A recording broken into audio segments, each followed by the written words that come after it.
આજે ઉત્તમ અકિંચન્ય ધર્મ.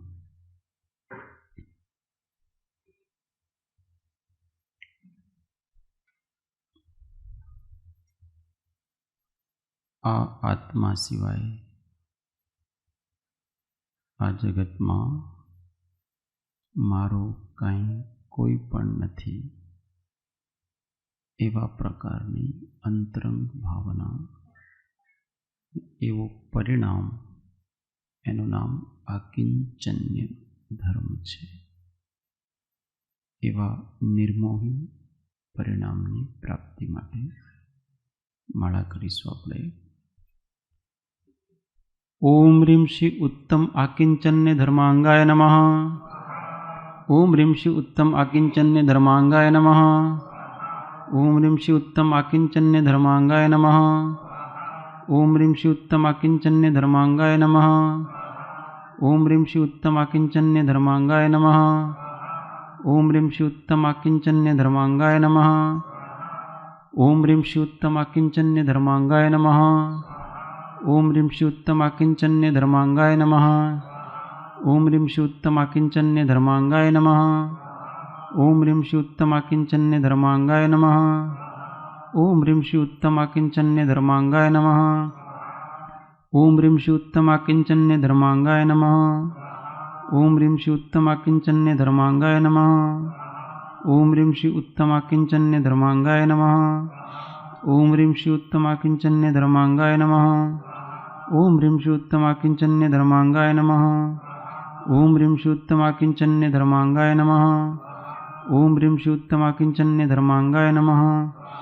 ઓમ રીમ શ્રી ઉત્તમ આકિંચન્ય ધર્માંગાય નમઃ. ઓમ રીમ શ્રી ઉત્તમ આકિંચન્ય ધર્માંગાય નમઃ. ઓમ રીમ શ્રી ઉત્તમ આકિંચન્ય ધર્માંગાય નમઃ. ઓમ રીમ શ્રી ઉત્તમ આકિંચન્ય ધર્માંગાય નમઃ. ઓમ રીમ શ્રી ઉત્તમ આકિંચન્ય ધર્માંગાય નમઃ. ઓમ રીમ શ્રી ઉત્તમ આકિંચન્ય ધર્માંગાય નમઃ. ઓમ રીમ શ્રી ઉત્તમ આકિંચન્ય ધર્માંગાય નમઃ. ઓમ રીમ શ્રી ઉત્તમ આકિંચન્ય ધર્માંગાય નમઃ. ઓમ રીમ શ્રી ઉત્તમ આકિંચન્ય ધર્માંગાય નમઃ. ઓમ રીમ શ્રી ઉત્તમ આકિંચન્ય ધર્માંગાય નમઃ. ઓમ રીમ શ્રી ઉત્તમ આકિંચન્ય ધર્માંગાય નમઃ. ઓમ રીમ શ્રી ઉત્તમ આકિંચન્ય ધર્માંગાય નમઃ. ઓમ રીમ શ્રી ઉત્તમ આકિંચન્ય ધર્માંગાય નમઃ. ઓમ રીમ શ્રી ઉત્તમ આકિંચન્ય ધર્માંગાય નમઃ. ઓમ રીમ શ્રી ઉત્તમ આકિંચન્ય ધર્માંગાય નમઃ. ઓમ રીમ શ્રી ઉત્તમ આકિંચન્ય ધર્માંગાય નમઃ. ઓમ રીમ શ્રી ઉત્તમ આકિંચન્ય ધર્માંગાય નમઃ. ઓમ રીમ શ્રી ઉત્તમ આકિંચન્ય ધર્માંગાય નમઃ. ઓમ રીમ શ્રી ઉત્તમ આકિંચન્ય ધર્માંગાય નમઃ. ઓમ રીમ શ્રી ઉત્તમ આકિંચન્ય ધર્માંગાય નમઃ. ઓમ રીમ શ્રી ઉત્તમ આકિંચન્ય ધર્માંગાય નમઃ. ઓમ રીમ શ્રી ઉત્તમ આકિંચન્ય ધર્માંગાય નમઃ. ઓમ રીમ શ્રી ઉત્તમ આકિંચન્ય ધર્માંગાય નમઃ. ઓમ રીમ શ્રી ઉત્તમ આકિંચન્ય ધર્માંગાય નમઃ. ઓમ રીમ શ્રી ઉત્તમ આકિંચન્ય ધર્માંગાય નમઃ. ઓમ રીમ શ્રી ઉત્તમ આકિંચન્ય ધર્માંગાય નમઃ. ઓમ રીમ શ્રી ઉત્તમ આકિંચન્ય ધર્માંગાય નમઃ. ઓમ રીમ શ્રી ઉત્તમ આકિંચન્ય ધર્માંગાય નમઃ. ઓમ રીમ શ્રી ઉત્તમ આકિંચન્ય ધર્માંગાય નમઃ. ઓમ રીમ શ્રી ઉત્તમ આકિંચન્ય ધર્માંગાય નમઃ. ઓમ રીમ શ્રી ઉત્તમ આકિંચન્ય ધર્માંગાય નમઃ. ઓમ રીમ શ્રી ઉત્તમ આકિંચન્ય ધર્માંગાય નમઃ. ઓમ રીમ શ્રી ઉત્તમ આકિંચન્ય ધર્માંગાય નમઃ. ઓમ રીમ શ્રી ઉત્તમ આકિંચન્ય ધર્માંગાય નમઃ. ઓમ રીમ શ્રી ઉત્તમ આકિંચન્ય ધર્માંગાય નમઃ. ઓમ રીમ શ્રી ઉત્તમ આકિંચન્ય ધર્માંગાય નમઃ. ઓમ રીમ શ્રી ઉત્તમ આકિંચન્ય ધર્માંગાય નમઃ. ઓમ રીમ શ્રી ઉત્તમ આકિંચન્ય ધર્માંગાય નમઃ. ઓમ રીમ શ્રી ઉત્તમ આકિંચન્ય ધર્માંગાય નમઃ. ઓમ રીમ શ્રી ઉત્તમ આકિંચન્ય ધર્માંગાય નમઃ. ઓમ રીમ શ્રી ઉત્તમ આકિંચન્ય ધર્માંગાય નમઃ. ઓમ રીમ શ્રી ઉત્તમ આકિંચન્ય ધર્માંગાય નમઃ. ઓમ રીમ શ્રી ઉત્તમ આકિંચન્ય ધર્માંગાય નમઃ. ઓમ રીમ શ્રી ઉત્તમ આકિંચન્ય ધર્માંગાય નમઃ. ઓમ રીમ શ્રી ઉત્તમ આકિંચન્ય ધર્માંગાય નમઃ. ઓમ રીમ શ્રી ઉત્તમ આકિંચન્ય ધર્માંગાય નમઃ. ઓમ રીમ શ્રી ઉત્તમ આકિંચન્ય ધર્માંગાય નમઃ. ઓમ રીમ શ્રી ઉત્તમ આકિંચન્ય ધર્માંગાય નમઃ. ઓમ રીમ શ્રી ઉત્તમ આકિંચન્ય ધર્માંગાય નમઃ. ઓમ રીમ શ્રી ઉત્તમ આકિંચન્ય ધર્માંગાય નમઃ. ઓમ રીમ શ્રી ઉત્તમ આકિંચન્ય ધર્માંગાય નમઃ. ઓમ રીમ શ્રી ઉત્તમ આકિંચન્ય ધર્માંગાય નમઃ. ओम ह्रीं श्री उत्तमाकिंचन्य धर्मांगाय नमः। ओम ह्रीं श्री उत्तमाकिंचन्य धर्मांगाय नमः। ओम ह्रीं श्री उत्तमाकिंचन्य धर्मांगाय नमः। ओम ह्रीं श्री उत्तमाकिंचन्य धर्मांगाय नमः। ओम ह्रीं श्री उत्तमाकिंचन्य धर्मांगाय नमः। ओम ह्रीं श्री उत्तमाकिंचन्य धर्मांगाय नमः। ओम ह्रीं श्री उत्तमाकिंचन्य धर्मांगाय नमः। ओम ह्रीं श्री उत्तमाकिंचन्य धर्मांगाय नमः। ओम ह्रीं श्री उत्तमाकिंचन्य धर्मांगाय नमः। ओम ह्रीं श्री उत्तमाकिंचन्य धर्मांगाय नमः। ओम ह्रीं श्री उत्तमाकिंचन्य धर्मांगाय नमः। ओम ह्रीं श्री उत्तमाकिंचन्य धर्मांगाय नमः। ओम ह्रीं श्री उत्तमाकिंचन्य धर्मांगाय नमः। ओम ह्रीं श्री उत्तमाकिंचन्य धर्मांगाय नमः। ओम ह्रीं श्री उत्तमाकिंचन्य धर्मांगाय नमः। ओम ह्रीं श्री उत्तमाकिंचन्य धर्मांगाय नमः। ओम ह्रीं श्री उत्तमाकिंचन्य धर्मांगाय नमः। ओम ह्रीं श्री उत्तमाकिंचन्य धर्मांगाय नमः। ओम ह्रीं श्री उत्तमाकिंचन्य धर्मांगाय नमः। ओम ह्रीं श्री उत्तमाकिंचन्य धर्मांगाय नमः। ओम ह्रीं श्री उत्तमाकिंचन्य धर्मांगाय नमः। ओम ह्रीं श्री उत्तमाकिंचन्य धर्मांगाय नमः। ओम ह्रीं श्री उत्तमाकिंचन्य धर्मांगाय नमः। ओम ह्रीं श्री उत्तमाकिंचन्य धर्मांगाय नमः। ओम ह्रीं श्री उत्तमाकिंचन्य धर्मांगाय नमः। ओम ह्रीं श्री उत्तमाकिंचन्य धर्मांगाय नमः। ओम ह्रीं श्री उत्तमाकिंचन्य धर्मांगाय नमः। ओम ह्रीं श्री उत्तमाकिंचन्य धर्मांगाय नमः। ओम ह्रीं श्री उत्तमाकिंचन्य धर्मांगाय नमः। ओम ह्रीं श्री उत्तमाकिंचन्य धर्मांगाय नमः। ओम ह्रीं श्री उत्तमाकिंचन्य धर्मांगाय नमः। ओम ह्रीं श्री उत्तमाकिंचन्य धर्मांगाय नमः। ओम ह्रीं श्री उत्तमाकिंचन्य धर्मांगाय नमः। ओम ह्रीं श्री उत्तमाकिंचन्य धर्मांगाय नमः।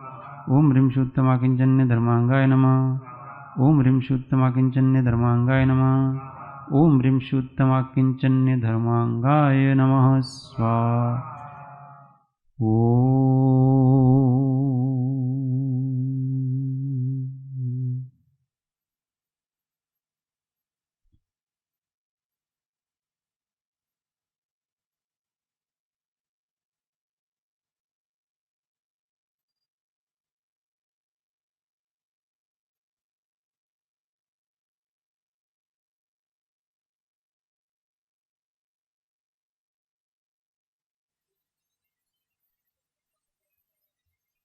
स्वयं को समस्त परद्रव्यों से भिन्न, असहाय, अकेला, चिन्मात्र चिंतन करना, अनुभवन करना।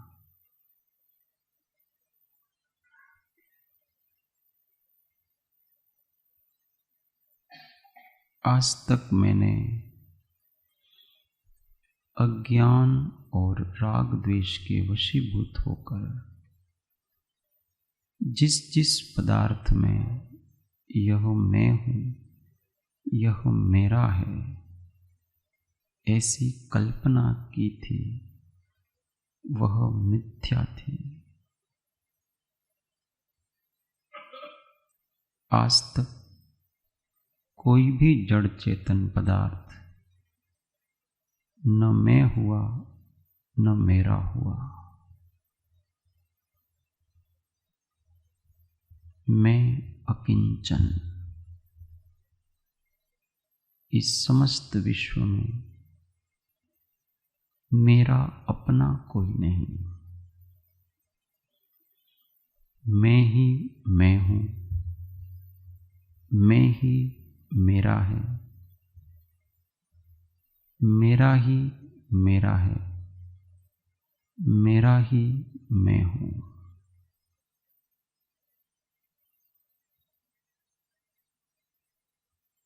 इस प्रकार की दृढ़ भावना करना।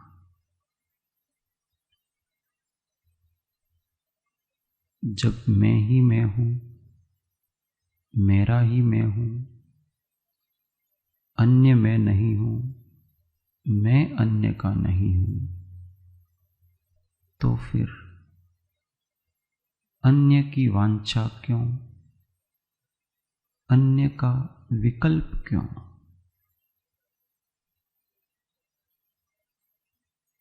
जिस पदार्थ को जिस रूप परिणमित होना है, वह पदार्थ उस रूप परिणमित होता है, उसमें मैं क्यों विकल्प करूं?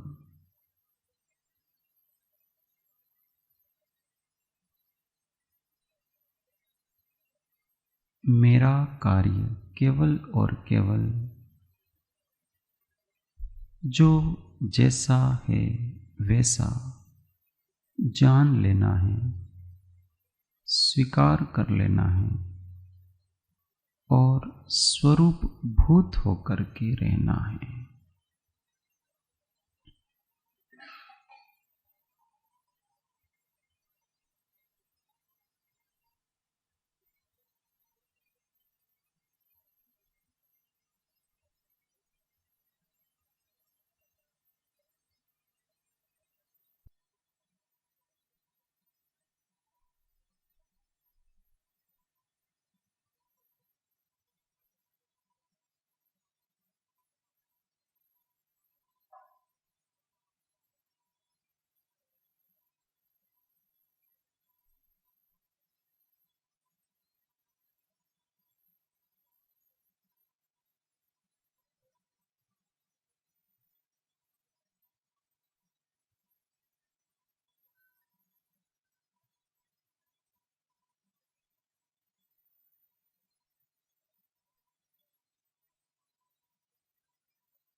ओंकारं बिन्दुसंयुक्तं नित्यं ध्यायन्ति योगिनः कामदं मोक्षदं चैव ओंकाराय नमो नमः। अविरल शब्द घनोग प्रक्षालित भूतलमल कलंका मुनिभिरुपासित तीर्था सरस्वती हर्तु नो दुरितान्। अज्ञानतिमिरान्धानां ज्ञानाञ्जनशलाकया चक्षुरुन्मीलितं येन तस्मै श्रीगुरुवे नमः। परात्पर गुरुवे नमः। परम्पराचार्य गुरुवे नमः। परम गुरुवे नमः। साक्षात् प्रत्यक्ष सद्गुरुवे नमो नमः। सर्वकलशविध्वंसकं श्रेयसां परिवर्धकं भव्यजी मनः प्रतिबोधकारकं धर्मसंबंधकं पुण्यप्रकाशकं पापप्रणाक्षम् इदं शास्त्रं श्रीभावनाद्वात्रिंशतिनामधेयम् अस्य मूलग्रन्थकर्तार श्री सर्वज्ञदेवा तदुत्तरग्रन्थकर्तार श्री गणधरदेवा प्रतिगणधरदेवास्तेषां वचनानुसारमासाद्य श्रीमद्भगवद् अमितगति आचार्य विरचितमिदं शास्त्रं श्रोतारः सावधानतया शृण्वन्तु। मंगलम भगवान वीरो मंगलम गौतमो गणी मंगलम कुंद कुंदार्यो जैन धर्मोस्तु मंगलम सर्वमंगल्य मांगल्यम सर्वकल्याणकारकम प्रधानां सर्वधर्माणां जैनं जयतु शासनं जैनं जयतु शासनम्। सत्त्वेषु मैत्री गुणेषु प्रमोदं क्लिष्टेषु जीवेषु कृपा मध्यस्थभावं विपरीतवृत्तो सदा ममात्मा विदधातु देव सदा ममात्मा विदधातु देव।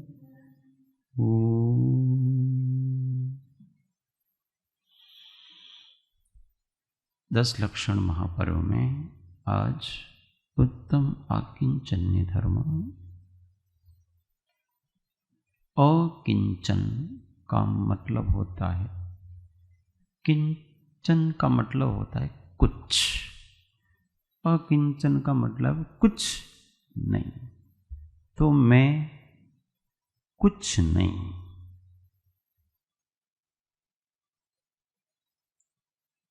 यहाँ तो बार बार ऐसा ध्यान कराया जाता है कि मैं ही हूँ, और यहाँ कह रहे हैं कि मैं कुछ नहीं। दोनों विरोधी बातें और दोनों सही। तो पर की अपेक्षा मैं कुछ नहीं, मेरा कुछ नहीं। स्व की अपेक्षा मैं ही सब कुछ हूं, पर मेरे अलावा अन्य मैं नहीं, मेरा नहीं। मैं किसी और में नहीं हूं और कोई और मुझ में नहीं है। ये इतनी सीधी सरल बात है, और ये सीधी सरल बात है वो मोक्ष का मूल है। ऐसा आचार्य महाराज गुणभद्र स्वामी कहते हैं कि मैं तुमको 3 लोक का अधिपति स्वामी नाथ होने का एक बीज रहस्य बताता हूं।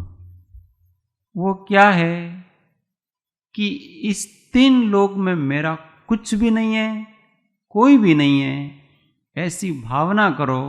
इससे आप 3 लोक के स्वामी हो जाओगे, सब कुछ आपका हो जाएगा। इतनी प्रबल भावना है। ये भावना नहीं है, ये वास्तविक है।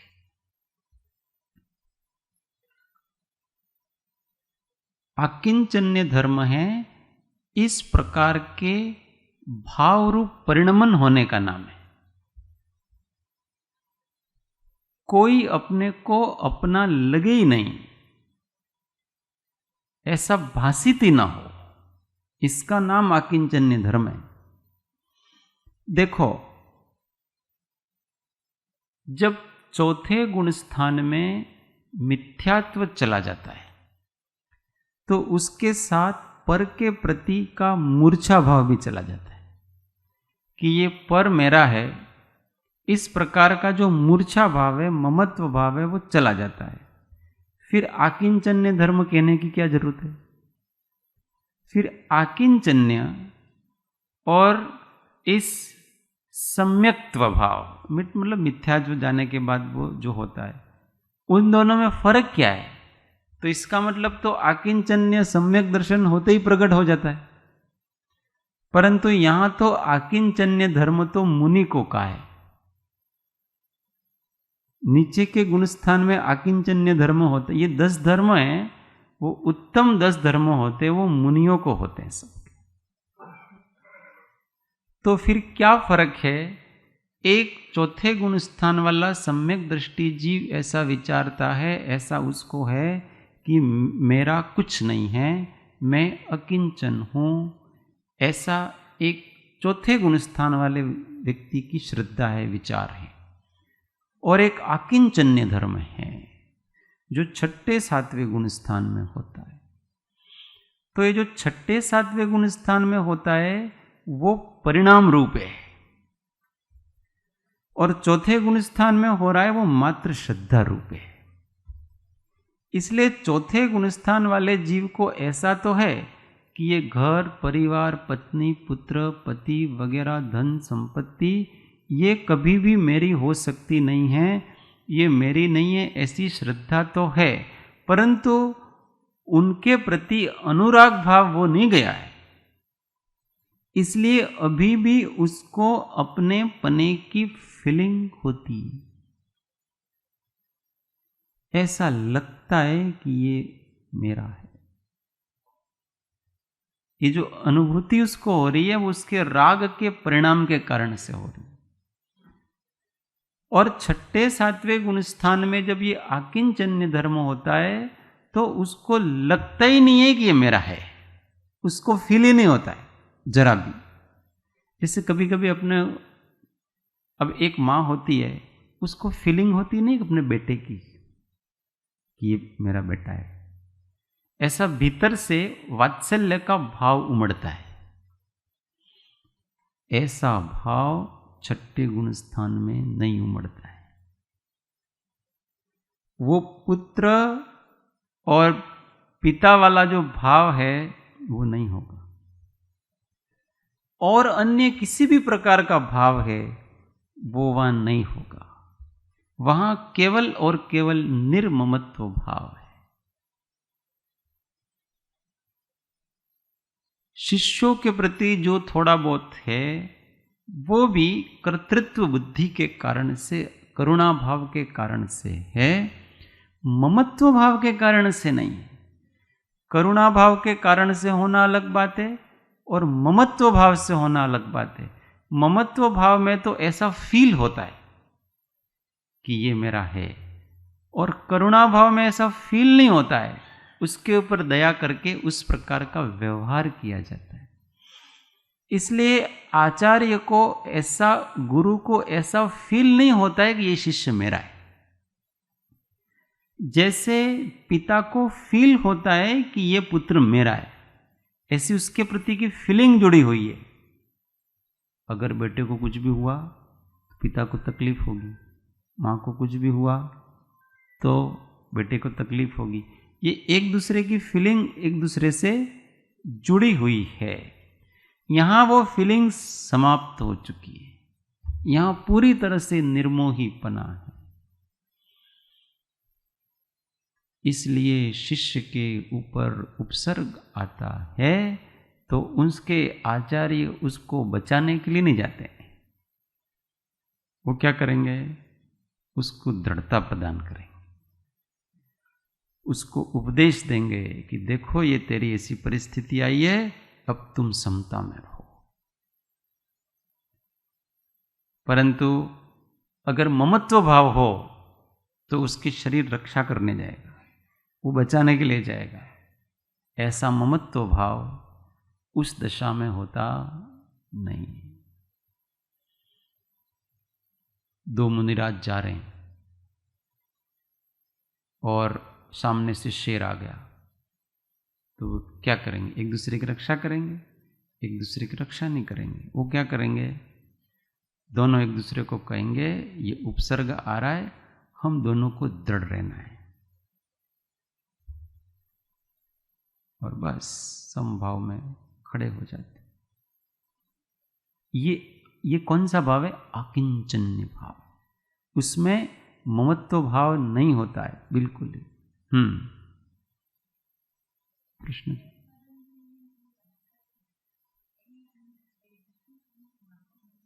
हाँ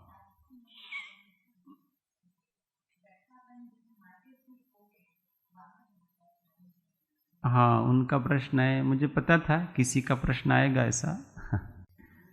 अपवाद को कभी उत्सर्ग मार्ग नहीं लेना, ये मोक्ष मार्ग प्रकाशक में उसका उत्तर दिया है कि जैसा विष्णु कुमार मुनि ने किया वैसा नहीं करना चाहिए, ये सिद्धांत है। मुनि अवस्था में पहली बात तो मुनि अपने रिद्धियों का उपयोग नहीं करते हैं, फर्स्ट बात। अगर वो सब करना है तो उसको, आपको उसके नीचे की भूमिका में आना पड़ेगा, और मुनि किसी भी हालत में अपने मुनिपने से नीचे की भूमिका में आने को तैयार नहीं है। उसको ऐसा अनुराग नहीं होता है कि वो अपने ही भूमिका से नीचे आए, पर कभी कभी राग के अतिरेक के कारण से ऐसा अपवाद रूप हो जाता है, इसलिए उसको वात्सल्य अंग में लिया है, वितरागता के अंग में नहीं लिया है। और वात्सल्य एक प्रकार का अनुराग भाव है, तो ऐसा करना चाहिए ऐसा नहीं है। उन्होंने जो किया वो उनके वात्सल्य के अतिरेक के कारण से किया, बाकी तो हो सके तो दृढ़ रहना चाहिए अपने को, इतनी वितरागता हो तो दृढ़ रहना चाहिए, और अगर इतनी वितरागता न हो तो फिर अगर अपने अंदर योग्यता हो तो वो करना चाहिए। पर ये अपवाद मार्ग है, ये उत्सर्ग मार्ग नहीं है। वहां उन्होंने देखा कि रत्नत्रयधारी हैं और 700 मुनि हैं, तो चलो अपन थोड़ा नीचे आकर के वापस ऊपर चढ़ जाएंगे, पर उनका कुछ हो गया तो। परंतु ऐसे समय में एक दूसरा भी विचार कर सकते थे कि जिसका जो होना है वो हो, अपने को तो अपने स्वभाव में रहना है, वो भी एक भूमिका है। जैसे महावीर स्वामी का आता है ना, गौशालक उसके साथ साथ ही रहता था अकॉर्डिंग टू श्वेतांबर। तो उसके साथ साथ रहता था। अब गांव वालों ने उसको पीटा। अब वो यूं कहता मैं महावीर का शिष्य हूं, और महावीर सामने खड़े मुनि अवस्था में। उन्होंने एक शब्द भी नहीं बोला उसको पिटने। वो उनकी वितरागता है, ये ऊंची भूमिका है, भूमिका के अनुसार होता है। तो कभी ऐसा अपवाद मार्ग भी है, अपवाद मार्ग उत्सर्ग सिद्धांत नहीं होता। पर का कर्तापना तो नहीं आता इसमें, करुणा का अनुराग का भाव है। तो अनुराग का भाव होता है। बाली मुनि की भी कथा आती है, वो देखा कि रावण उठाने जा रहा था कैलाश पर्वत को। अब कैलाश पर्वत पर तो भरत चक्रवर्ती के बनाए हुए जिनालय हैं, 72 जिनालय बनाए उन्होंने। और फिर कैलाश पर्वत पर कितने प्राणी हैं, वो सब का विचारों का। तब छठे गुण स्थान में थे तो ऐसा विकल्प आया, और आसानी से उसका निराकरण कर सकते थे तो पैर का अंगूठा दबा करके कर भी दिया। ये भी एक वात्सल्य भाव है, परंतु ये प्रमत्त अवस्था की बातें हैं, अप्रमत्त अवस्था की बातें। अगर अप्रमत्त अवस्था में है तो अप्रमत्त अवस्था में ही रहना चाहिए। इसके लिए करुणा के लिए प्रमत्त अवस्था में आने की कोई आवश्यकता नहीं है। ऐसा अनेकांश से स्यातवाद से समझना चाहिए। पर हमारे जैसों का कहीं अन्याय हो रहा है, हम खड़े हैं, हम श्रावक अवस्था में, हम कोई ऐसे निर्विकल्प समाधि में स्थित नहीं है, इसलिए हमको कोई ऐसा बेचारा किसी का कुछ हो रहा है तो हमको उसमें हस्तक्षेप करना चाहिए। ये हमारा कर्तव्य बनता है। भूमिका के अनुसार अपने कर्तव्यों का पालन करना चाहिए। और तब हस्तक्षेप करना जब हस्तक्षेप करने से हमको कुछ लाभ दिखे, और जब ऐसा दिखे कि यहाँ हस्तक्षेप करने के बाद भी कोई लाभ होने वाला नहीं है तो वहाँ हस्तक्षेप भी नहीं करना, चुपचाप अपना काम। क्योंकि मेरे से ये मामला समाधान हो ऐसा है नहीं, और फालतू में मेरी कषाय होगी, इसलिए हमको इसमें पढ़ना नहीं है। हमारा पुण्य बल उतना है, हमारा सामर्थ्य इतना है कि हम इसमें समाधान कर सकते हैं, तो फिर बीच में पढ़ना। नहीं तो बीच में पढ़ेंगे तो हम भी बीच में चले जाएंगे, इसलिए बीच में बहुत पढ़ने की जरूरत नहीं है। ये आकिंचन्य धर्म है, उसमें मुनियों को भी ऐसा नहीं कि अपनापन नहीं होता है, होता है। किसके प्रति अपनापन होता है? साधर्मों के प्रति। जो उत्तम महाव्रती वगैरह हैं तो उनके प्रति उनको ऐसा होता है कि एक प्रकार का अनुराग भाव, अपनापन तो क्या, अनुराग भाव, ये एक प्रकार का व्यवहार है। ऐसा मूलाचार में आता है। मुनि कैसे शब्द उपयोग करते हैं?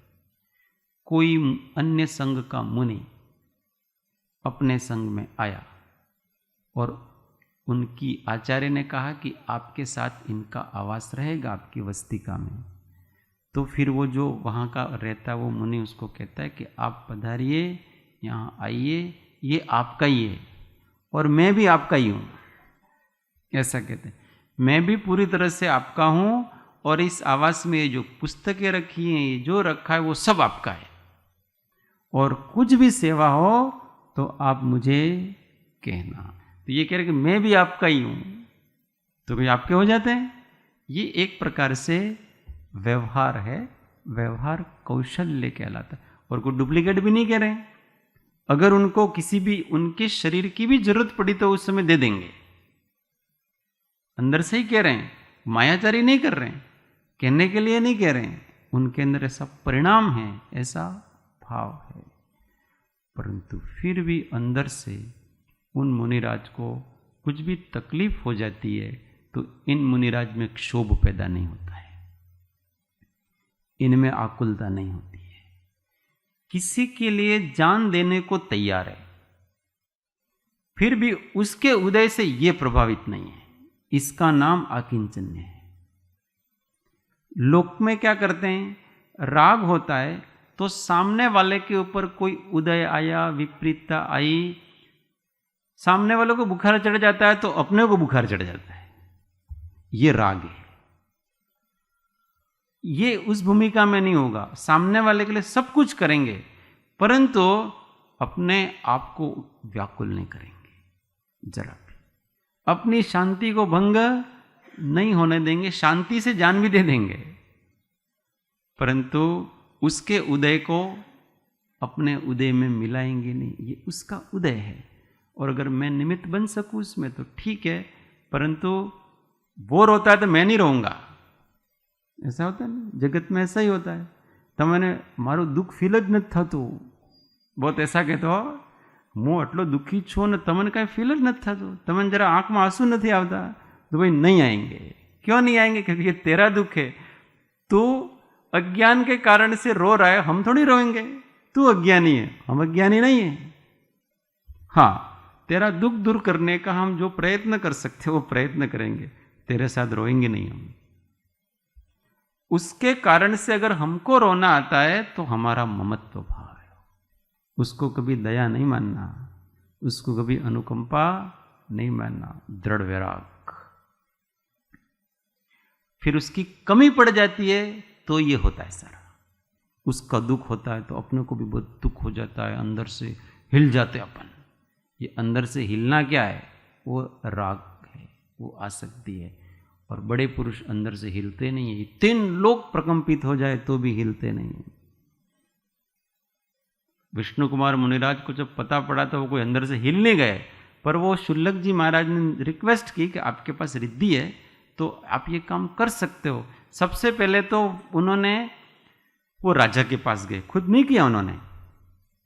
उनको इतनी आकुलता नहीं थी कि उससे रहा ही नहीं जाए और वो खुद ही जाए। ऐसी आकुलता मुनियों को नहीं होती है अच्छा काम करने की भी। उनको हमेशा वितराग रूप रहने की इच्छा होती है।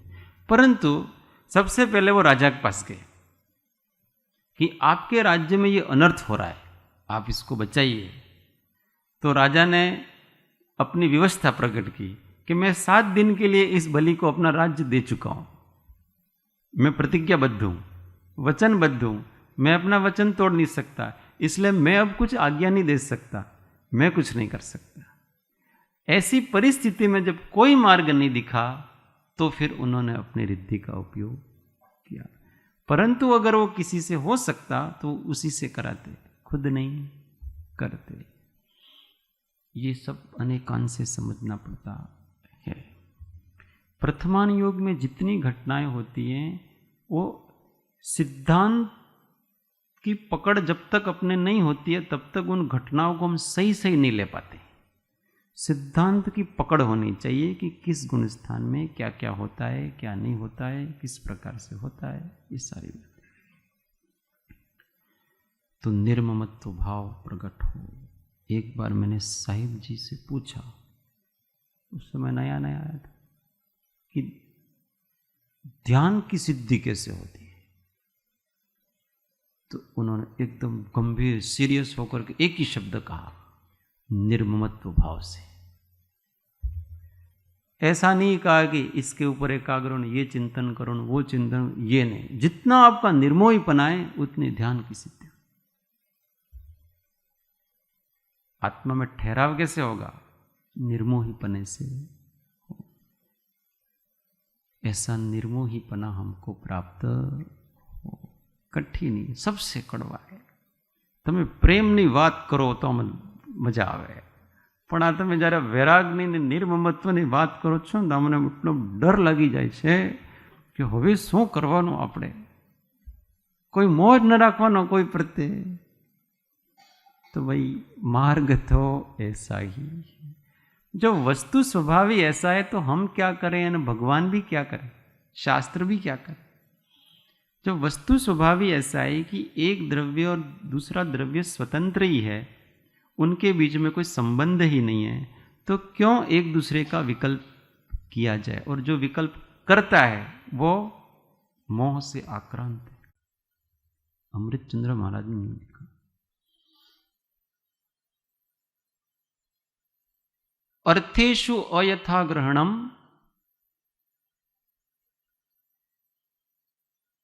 विषयेषु प्रवृत्ति, और तीसरा लिखा है करुणा भावश्च तिर्यंग मनुजेषु। ये 3 शब्द लिखे हैं, 3 पद। एतानि मोहस्य लिंगानि, ये तीनों मोह के लिंग है।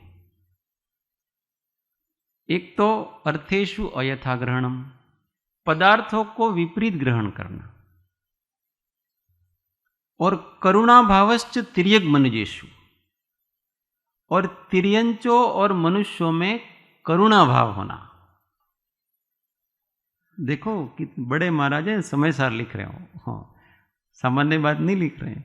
और विशेषु प्रवृत्ति, ये तीनों हैं वो मोह से लिंगानी, ये मोह के लक्षण हैं, ये मोह के चिन्ह हैं। इसलिए जब तक हमारी करुणा आदि की प्रवृत्ति हो रही है तो वहां भी कहीं न कहीं अनुराग भाव है। अभी वितराग भाव परिपक्व हुआ नहीं, ये तो समय सार की बात है। इसलिए तिर्यक मनुजेषु दोनों लिखा है, तिर्यंग मनुजेषु, तिर्यंग और मनुष्यों में, क्योंकि मुनि के संपर्क में ही दो ही आते हैं, तिर्यंच और मनुष्य। नारकी तो आते नहीं है, और देवों को करुणा की जरूरत नहीं है, वो तो पहले से ही सुखी है। तिर्यंच और मनुष्य ही दुखी होते हैं, और उन्हीं के प्रति अपने को करुणा का भाव आता है। नारकी होते ही नहीं है, और देव दुखी होते ही नहीं, इसलिए उनके प्रति करुणा का भाव प्रकट करने की आवश्यकता ही नहीं।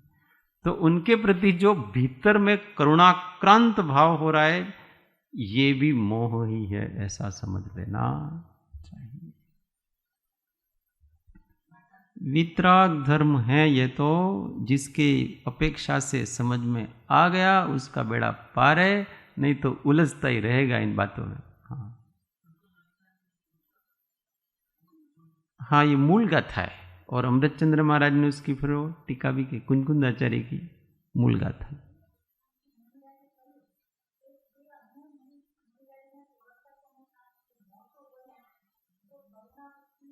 मोह होता है साधर्मिक, साधर्मिक राग होता है ना, कहीं भी सुनो।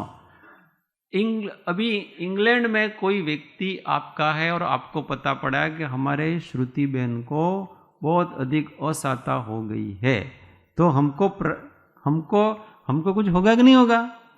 ये तो वहां साधर्मी मुनि के मुनि साधर्मी है, और जब उनकी बात सुनेंगे तो उनको इस प्रकार का अनुराग भाव होगा। वहां पर उपेक्षा भाव मतलब ऐसा भी हो सकता हो, आगे बढ़े हुए मुनि कैसा भी हो सकता है। ये वितरागता है, इस वितराग, हाँ, प्रमत्त प्रमत्त के भी बहुत अधिक भेद हैं। एक तो ये इतना प्रमत्त है कि वो प्रवृत्ति कर रहा है, और ध्यानादि में एक लीन है, वहां भी प्रमत्त हो, ध्यान में लीन और बाहर की परिस्थितियों का पता पड़ रहा है, वहां भी वो प्रमत्त अवस्था में है। नहीं, उनको पता था, ध्यान में लीन थे ऐसे भी नहीं है, उनके ज्ञान में था कि ये इस प्रकार का, परंतु उनको इस प्रकार की विकल्प नहीं आया, नहीं आया तो नहीं आया, जिसको विकल्प आया तो आया। ऐसे भी बहुत सारे अवधि ज्ञानी वगैरह उस समय भी हो सकते हैं कि उनके ज्ञान में आया होगा कि इनके मुनियों को इतना इतना उपसर्ग हो रहा है, परंतु उनको इस प्रकार का अनुराग भाव पैदा नहीं हुआ। इनको हुआ तो चाहिए। देखो, वितराग दर्शन की एक मूलभूत बात समझ लो कि राग द्वेष करना चाहिए, ये वितराग दर्शन में एकांत से नहीं है। हाँ, बस तो ये हो गया उनको, इसलिए यहां नहीं, ये नहीं कहा जाएगा कि ऐसा अन्य मुनियों को भी करना चाहिए, ये नहीं आएगा यहां। उनको तो अपने अप्रमत्त दशा में ही रहना चाहिए, नीचे की भूमिका में अपने को नहीं आना चाहिए, ये उपदेश है उनको।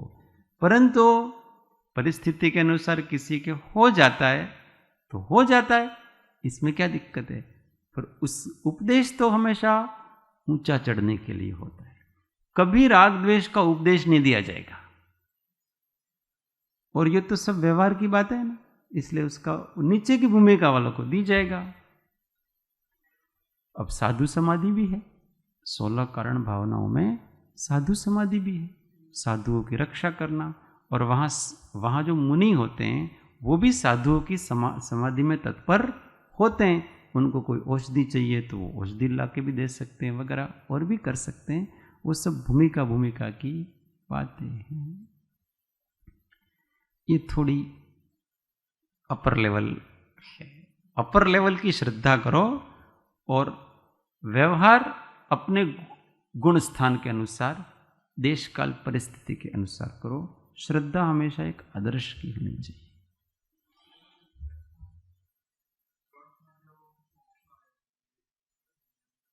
हाँ, और पांडवों का देखो आप, तो वो जो 5 के ऊपर उपसर्ग हुआ पांडवों को, और वो जो 2 पांडव है वो देख रहे हैं, नकुल और सहदेव देख रहे हैं कि इनको इस प्रकार से सताया जा रहा है। उनके भी ऊपर भी उपसर्ग है, इनके ऊपर भी उपसर्ग है, वो देखा जा रहा है उनके, फिर भी उनको विकल्प तो आ रहा है, परंतु वो उठ करके उनको बचाने नहीं जा रहे।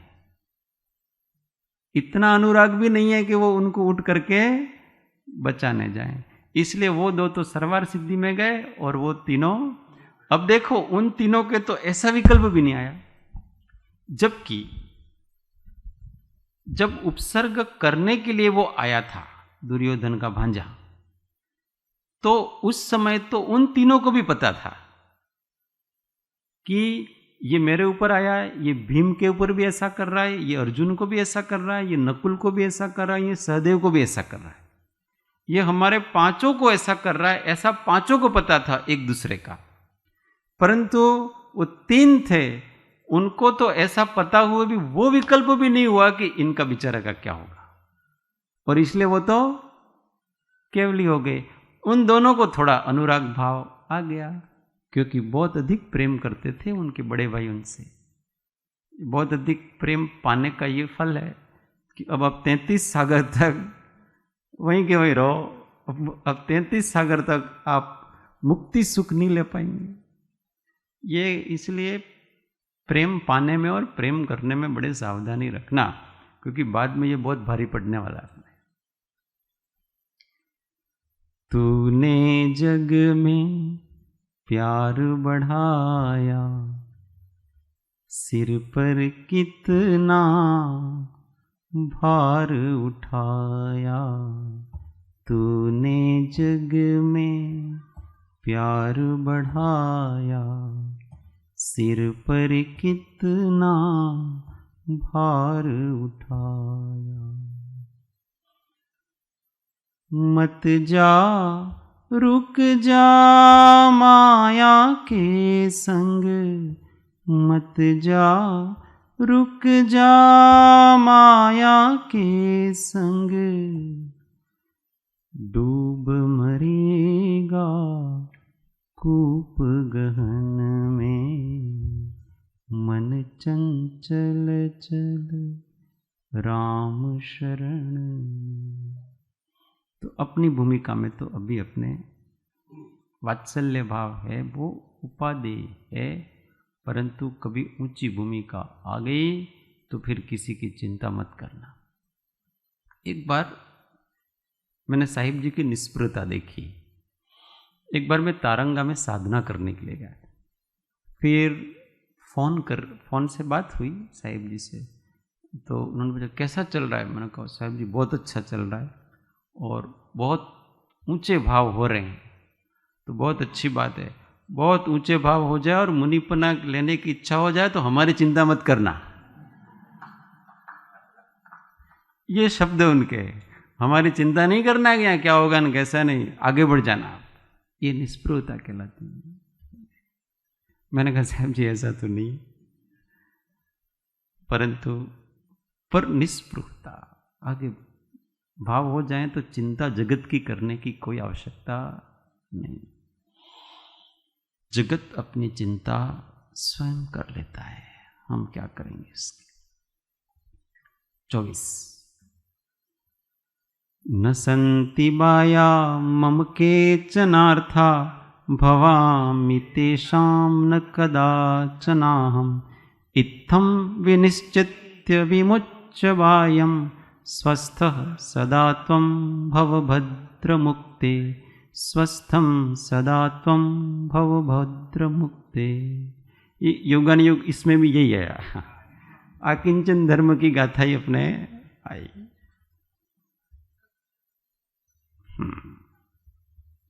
गुजराती।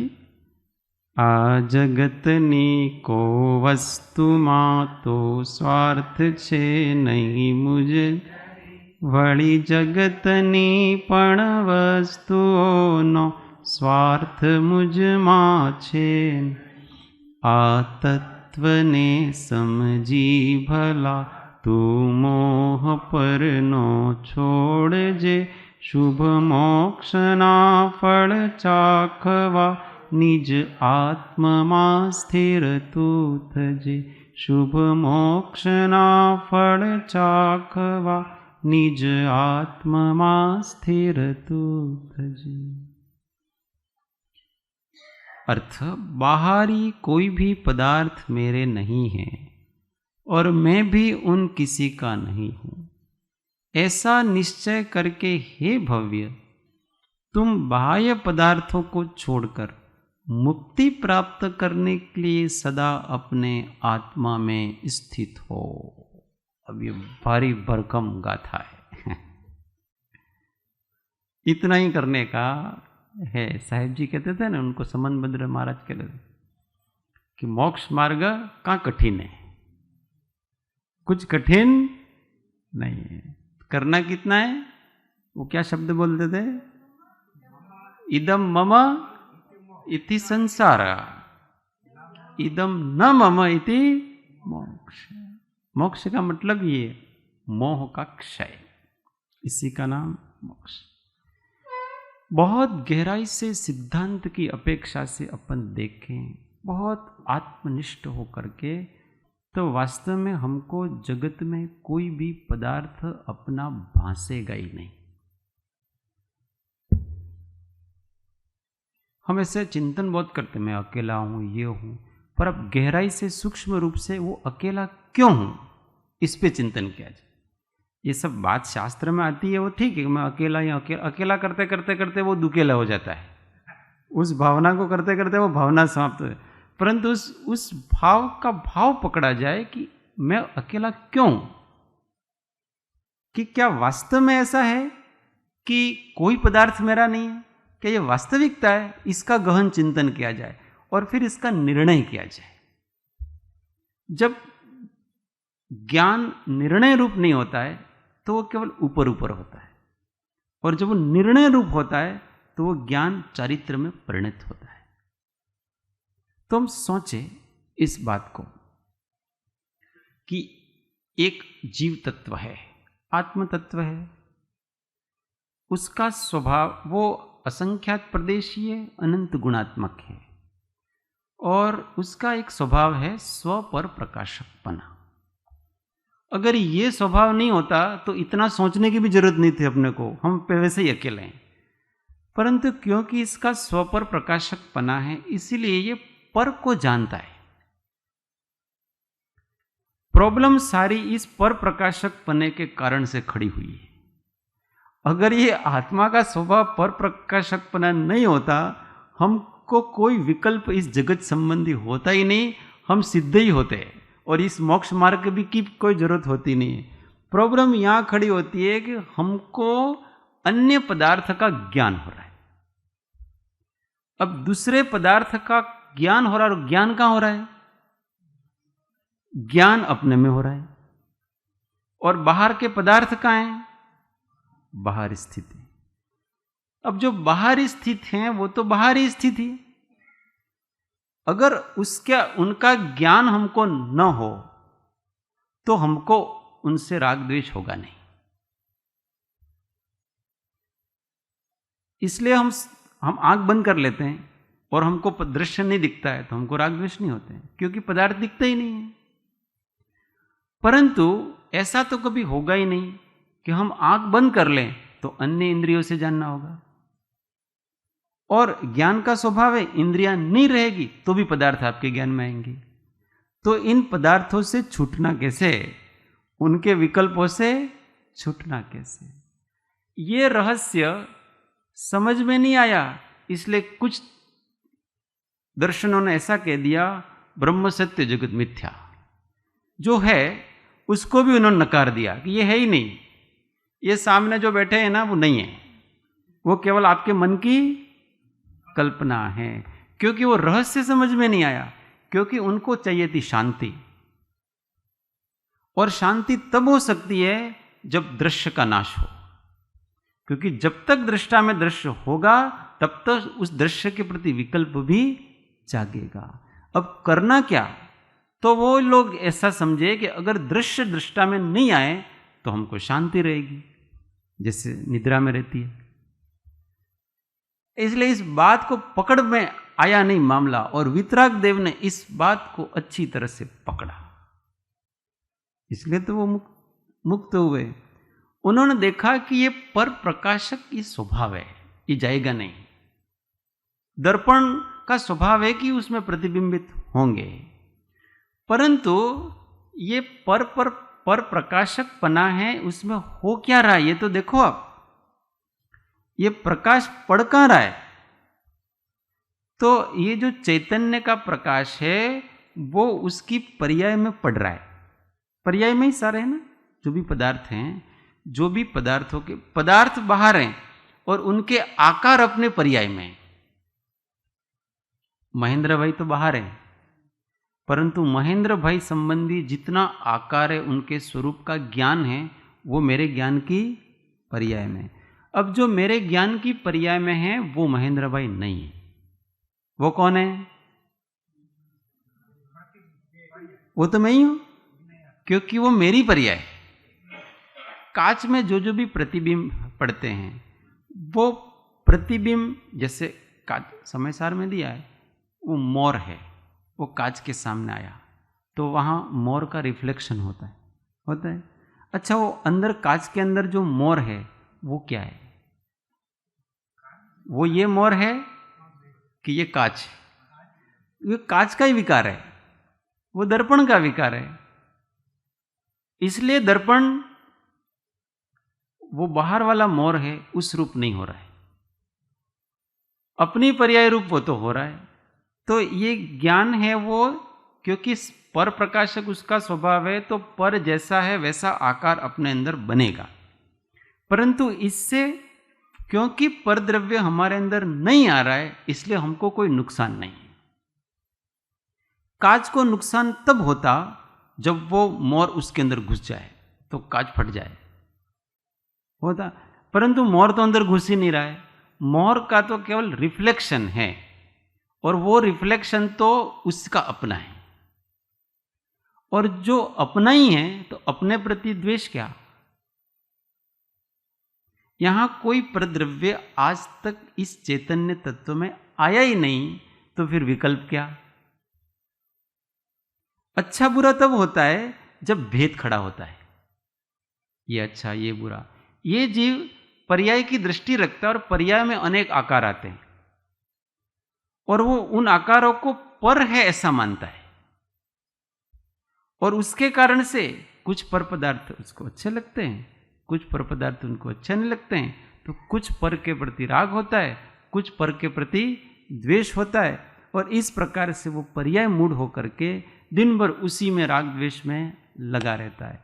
अब कोई यूं चिंतन करे ऐसे कि मेरे भीतर तो आज तक कोई आया ही नहीं है, कोई आ ही नहीं सकता, और मैं किसी के अंदर जा नहीं सकता, दोनों तरफ से कोई कुछ नहीं हो सकता। तो जब मैं पर के रूप में हो नहीं सकता हूं, पर मेरे रूप नहीं हो सकता, तो क्यों पर संबंधी विकल्प किया जाए? उस आकार को देख करके सामने वाले के संबंध में विकल्प क्यों किया जाए? जैसे दर्पण मयूर के आकार है, उसमें उससे दर्पण विकल्प नहीं करता है, जैसा है वैसा आता है, उसको जानता है। हम अगर हमारे ज्ञान में जो जो भी आए उसको हमारे ही ज्ञान की पर्याय समझ करके, हमारा ही परिणमन समझ करके हम केवल ज्ञाता भाव से रहें तो कोई प्रॉब्लम नहीं है, क्योंकि हमको कोई डिस्टर्ब नहीं कर रहे हैं। पर हमको यूं लगता है कि ये हमको डिस्टर्ब कर रहे हैं, और हम उससे डिस्टर्ब होते हैं, और इस कारण से ये सारा संसार खड़ा हुआ है। उपजे मोह विकल्प थी समस्त आ संसार। इस कारण कहते हैं कि मैं अकेला हूं, क्योंकि मेरे अंदर कोई है ही। और वास्तव में हम सोचेंगे तो हमको गहराई से लगेगा कि मैं अकेला ही हूं। हम कहते हैं कि हम शरीर के अंदर हैं। क्या ये सही बात है? हम शरीर के अंदर है कि शरीर हमारे अंदर है? इसलिए सबसे पहले तो ये निर्णय करो कि हम कौन है। ये जो हम कौन है वो निर्णय नहीं हो पाता, इसलिए सारे गड़बड़ घोटाले चलते हैं। अब हम एक ज्ञान स्वभावी, ये ज्ञान स्वभाव शरीर में कैसे चला जाएगा? उल्टा ऐसा है कि शरीर मेरे अंदर प्रतिबिंबित हो रहा है। हम एक क्षेत्रावगा वगैरह ये सब चीजें बालकों को समझाने जैसी हैं। ये सारी चीजें वो तो सिद्ध भी सब षड द्रव्यों के साथ एक क्षेत्रावगा ही है, वहां भी षड द्रव्य सारे सारे चल रहे हैं। पर आप अपने आप को ज्ञान स्वभावी मानो, ज्ञान स्वभावी मानो तो ऐसा लगेगा कि ये शरीर है वो मेरे ज्ञान में आ रहा है, और ये शरीर भी नहीं आ रहा मेरे ज्ञान में, इस शरीर का आकार मेरे ज्ञान में आ रहा है। ये शरीर आ जाए तो क्या होगा पता है? कि ये सप्त धातु उपधातु वाला पदार्थ मेरे अंदर आ जाएगा। परंतु सप्त धातु उपधातु वाला पदार्थ तो मेरे ज्ञान में आ नहीं रहा है ना। मेरे ज्ञान में क्या आ रहा है? इसका जैसा आकार है, स्वरूप है, अंदर बाहर जैसा, वैसा वैसा मेरे ज्ञान में आ रहा है। और उससे मुझे क्या प्रॉब्लम? ऐसे हजारों शरीर आ जाएं, लाखों शरीर आ जाएं, करोड़ों शरीर आ जाएं, जैसे दर्पण में ऐसे हजारों मोर के प्रतिबिंब आ जाएं, उनको क्या दिक्कत है? क्योंकि मोर तो अंदर आएगा नहीं, उनके आकार ही आएंगे। और आकार तो कोई डिस्टर्ब करता नहीं है, क्योंकि वो तो आकार तो स्वयं नहीं लिया है। हम ही तो विश्वाकार हो रहे हैं। जगदाकार कौन हो रहा है? हम ही तो उस जगत के आकार रूप हो रहे हैं। जगत रूप थोड़ी हो रहे हैं, उस जगत का आकार ग्रहण किया हमने। ये सामान्य सी बात है। ये सामान्य सी बात समझ में नहीं आती है दर्शन मोह के कारण से। इसलिए ये मेरा नहीं, ये मेरा नहीं, ये मेरा, कहां से मेरा, ये तो बताओ आप, किस दृष्टि से मेरा हो गया हो? और फिर रोता रहता है, फालतू में संबंध बनाता रहता है, मानता है मेरा इस जन्म हुआ, इस शरीर को अपना मानता है, फिर उस शरीर को जन्म दिया, उस माँ को अपनी माँ मानता है, उसके वीर्य जिसने प्रदान किया उसको पिता मानता है, फिर उस शरीर से जो पैदा हुए अन्य उसको भाई बहन मानता है, और ऐसा करते उसका ये संसार चलता रहता। पर जरा सोचे तो सही कि इस माँ ने किसको जन्म दिया है? देह को जन्म दिया है कि इस चैतन्य को जन्म दिया है? और जब हम अपने आप को चैतन्य रूप स्वीकार करने लग जाते हैं तो ये सब चीज़ें इतनी आसान सी हो जाती है। राग द्वेष को जीतना इतना आसान हो जाता है। संयोग वियोग मान अपमान इन सब को जीतना इतना आसान सा हो जाता है। सोचो तो सही कि जैसे हम किसी के साथ 10, 15, 20 साल 50 साल रहे, हम रहे, वो भी इन्वर्टेड कोमा में बंद कर देना, कौन रहा उसके साथ, ये समझ लेना। अब मान लो उसका वियोग हो गया, जिसको अपन व्यवहारिक भाषा में कहते हैं। अब ये सोचे कि हमारी आत्मा का क्या गया? इन आत्म प्रदेशों में से ऐसा क्या निकल के गया कि हम उसके लिए रोएं, बिलखे? क्योंकि वो हमारा था ही नहीं, केवल साथ साथ रह रहा था, परिणमन साथ साथ था बस। परंतु हम उसके साथ इतने अधिक जुड़ गए और हमको धीमे धीमे ऐसा एहसास होने लगा ये मेरा है। उस एहसास ने फिर और अधिक जुड़ाव कराया, और जब वो थोड़ा सा अलग होता है तो हम कल्पना में ही संबंध बांधा था, अब कल्पना में ही संबंध विच्छेद कर रहे हैं अपन, और उस कल्पना का कारण से हम दुखी होते हैं। और ऐसी अनादि से ये जीव कल्पनाएं कर रहे हैं। और जिस दिन ये धर्म आ जाएगा, अकिंचन भासेगा, नहीं यार नहीं है मेरा, आप कितना भी कहो पर मुझे नहीं लगता है, ऐसा फील होना चाहिए अपने को। कोई कितना भी कन्विंस करे अपने को कि नहीं यार मुझे तो ऐसा लगता है, आपको मुझे नहीं लगता है। ये मोह ग्रंथि का भेद होता है। और शरीर है वो आत्मा तलवार और म्यान की तरह जब उसको अलग भाषित होने लगेंगे ना, तब जीने का मजा आता है। तब ये क्षण क्षण के सुख, क्षण क्षण के दुख, ये संयोग वियोग, ये सब चले जाते हैं। ठीक है, चारित्र मोह के कारण से थोड़ा सा एक स्पर्श हो जाता है, थोड़ी देर के लिए ऐसा लग जाता है, पर तुरंत संभल जाता है वो। जैसे ही आत्मनिष्ठा स्वरूप दृष्टि करता है, तुरंत संभल जाता है वो कि कैसे, मैं क्यों रो रहा हूं, इससे मेरे को लाभ क्या था ना हानि क्या थी। न तो किसी से लाभ है, न किसी से हानि है। काल्पनिक लाभ, काल्पनिक हानि, ऐसा करते करते इस जीव ने अनंत काल बिता दिया है, परंतु इस छोटी सी वास्तविकता को समझा नहीं। और ये आकिंचन्य धर्म है, अगर उसको आत्मसात कर लिया तो अनादि का ये दुख, गरीबी, दरिद्रता, ये सब चली जाएगी, क्योंकि मैं तो स्वयं में ही परिपूर्ण हूं। जिस वितराग देव ने इस धर्म को प्ररूपित किया है, उस वितराग देव को नमस्कार।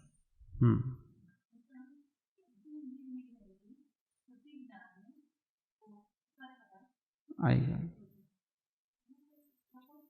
सिद्ध भगवान की कोई इंद्रिय नहीं है, परंतु सारी इंद्रियों के विषय को वो जानते हैं। आप भी सिद्ध हो, आप अपने आप को स्त्री मानते हो, मनुष्य मानते हो, आपके मानने की गलती है वो। बाकी तो अभी आप ज्ञान स्वरूप ही हो, अभी भी आप अमूर्त चैतन्य स्वभाविक हो, पर हम मानते गलत हैं। हम पहले गलत मानते हैं, फिर उसका दुख उठाते हैं। बस यही जीव कर रहा है, हम गलतियों को ढोते आ रहे हैं और उसके दुख उठाते आ रहे हैं। क्यों माने हम ऐसा? जो हम नहीं है वो हम क्यों माने? जबरदस्ती क्यों ऐसा? हमने जबरदस्ती अपने आप को मान रखा है ऐसा। भगवान कहते हैं कि तू सबसे पहले अपनी मान्यता को ठीक कर, और जैसे ही मानना ठीक हो जाएगा, आप अपने आप को स्त्री मानते हो इसलिए मनीष भाई की पत्नी मानते हो, और इसलिए मनीष भाई आपको आपके लगते हैं, और उनको कोई भी तकलीफ होती है तो आपको तकलीफ होती है। क्यों मानते हो ऐसा? किसने कहा? मत मानो तो संबंध खत्म हो जाएंगे सारे के सारे। हम तो भाई संबंध तोड़ाने वाले व्यक्तियों में से हैं। भगवान भी तोड़ाने वाले में ही हैं, हम प्रेम स्थापित करने वाले में से नहीं है। और हाँ, भगवान के मार्ग से जुड़ जाए अपन बस। ये भी एक अलौकिक प्रेम है जो हमेशा निर्ममत्व की तरफ प्रेरित करता है। यही तो दिव्य प्रेम है, डिवाइन लव। समय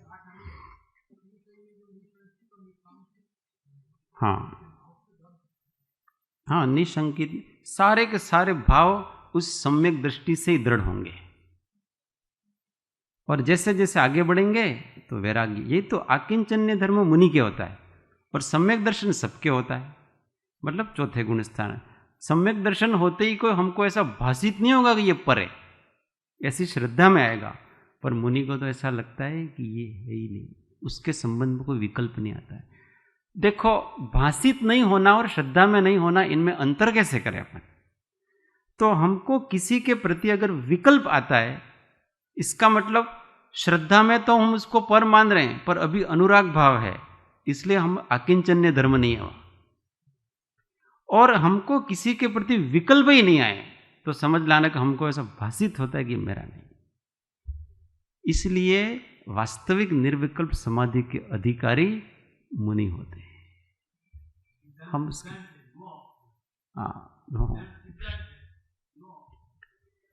धर्म अहिंसा परमो धर्म ही सच्चा जानो, जो पर को दुख दे सुख माने उसे पतित जानो।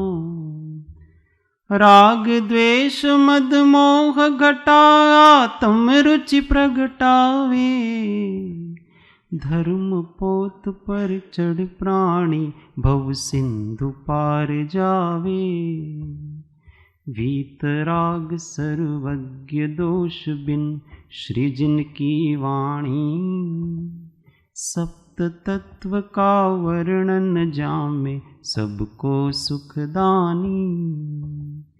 इनका चितवन बार बार कर श्रद्धा उर धरना, मंगत इसी जतन ते एक दिन भव सागर तरना, मंगत इसी जतन ते एक दिन भव सागर तरना।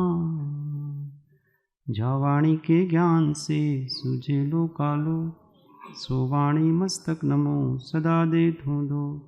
हे जिन वाणी भारती तो है जपो दिन रेन, जो तेरा शरणा लहे सो पावे सुख चैन।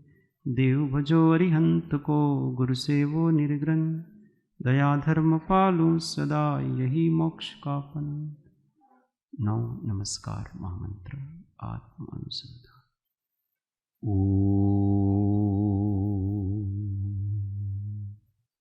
जय जिनेन्द्र, जय